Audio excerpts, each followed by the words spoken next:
이재명 대표가 연임에 성공하자 윤석열이 긴장한 내색을 금치 못하고 있습니다. 해당 내용 알아보기 전 구독과 좋아요 부탁드립니다. 어제 오늘 내내 대통령실이 별 시답지 않은 걸로 언론 플레이를 돌렸습니다. 당선 취임 축하난을 전달하려 했으나 연락이 닿지 않았다며 말이죠. 민주당은 곧바로 축하난 전달과 관련해서는 어떠한 대화도 나눈 바 없다고 밝혔습니다. 이에 대통령실 관계자는 이런 문제가 쟁점이 된다는 게 서글프다며 언론 플레이를 하고 있는데요. 하는 꼬라지가 웃깁니다. 만일 연락이 닿지 않았으면 그냥 그러려니 하면 될 것을 굳이 언론 플레이하다가 민주당이 그런 적 없다고 말하니 쟁점이 되어 서글프다? 애초에 언론 플레이를 하지 말던가. 그러면서 이 축하난 논란으로 인해 묻히고 있는 것이 있는데 바로 용산이 이재명 대표의 영수회담을 비하고 있다는 것이죠. 이재명 대표는 18일 대표직 수락연설에서 지난 4월 총선 직후 영수회담에서는 이렇다 할 성과를 내지 못해 아쉬웠다며 지난 회담에서 언제든 다시 만나 국정에 대해 소통하고 의논하자는데 뜻을 같이 한 만큼 대통령의 화답을 기대한다며 당대표 자리에 앉자마자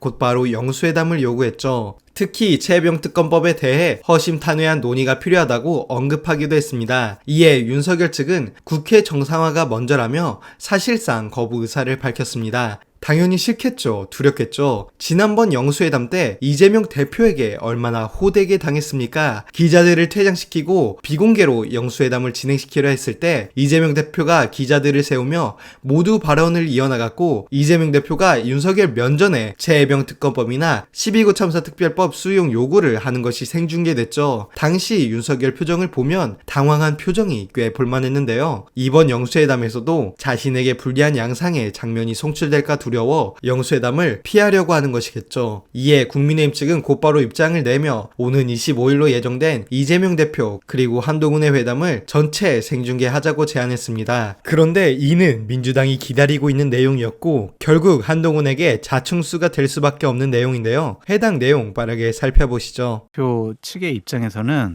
한동훈 바보 만들기 대표회담이다. 영수회담을 가기 위한 징검다리로 대표회담을 받아들인 것이다. 한동훈 대표가 당의 정책 결정권, 자기 결정권이 없구나. 그런 것을 이번 당대표 회담을 통해서 보여주고 싶어 할 것 같아요. 내 상대는 한동훈이 아니야. 왜냐면은 우리가 여러 가지 뭐 민생 부분도 있지만 중요한 정치적 현안 부분이 있잖아요. 최상병 특검 법안. 자, 우리 합의해가지고 약속대로 한 대표가 하는 대로 우리 다 하겠습니다. 자, 이제 당내 가서 결정해 주십시오. 잠깐만요. 저기 지금 좀 설득도 좀 해야 되고 여러 가지 좀 문제가 있거든요. 용산도 설득해야 되고 당도 설득해야 되고. 그러면은 아니 대표가 그런 거 약속도 했는데 결정을 못 해요? 그럼 이거는요.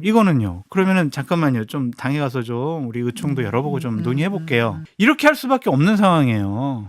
아니면은 한동훈 대표가 할 수 있는 일은 의총을 먼저 엽니다. 우리 여야 회담하니까 나에게 정권을 달라. 그렇게 해가지고 정권을 갖고 용산도 설득을 하고 의원들도 설득해가지고 딱 들어가면 되는데 안 될 거라고 보세요? 지금 윤핵관들은 봐라 해봐라 뭐 되나 보자 이런 분위기예요. 지금 한동훈 대표에게는 대단히 위험한 그러한 당대표 회담이 되지 않을까라는 생각이 듭니다.